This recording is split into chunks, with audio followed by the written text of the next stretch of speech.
Now, taking a brief look at the global economic calendar for the week ahead, both here and abroad, South Korea is set to publish the Producer Price Index as well as its population data.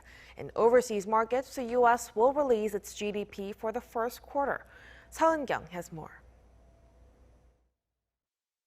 On Tuesday, the Bank of Korea would release the Producer Price Index for May.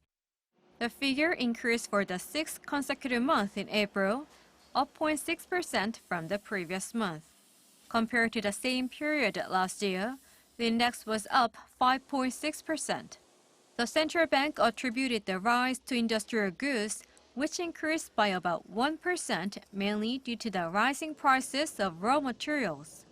The Producer Price Index, or simply PPI, is one of the official measures of inflation, tracking the average change over time in the selling prices of goods and services received by domestic producers for their output.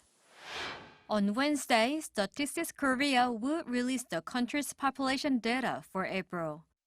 The March figures show that the country's population had been shrinking for 17 months in a row, and the total fertility rate in the first quarter dropped to 0.88, the lowest record since the related data was first compiled in 1981.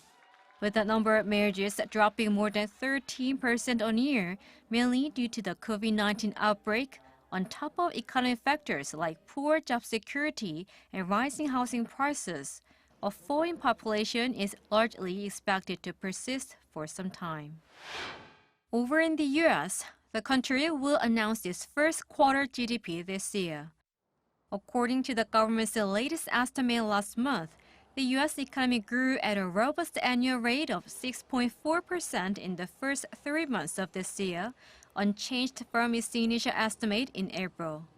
The projection is up by 2.4% compared to the country's fourth quarter GDP last year. Gains in consumer spending are largely seen as contributing to the increase, which grew at an annual rate of 11.3%. Considering rapid vaccinations along with fiscal stimulus, as well as the steady flow of monetary policy support, all eyes are on whether the U.S. economic growth in the first quarter will outpace the government's projection. Seo Eun-kyung, Arirang News.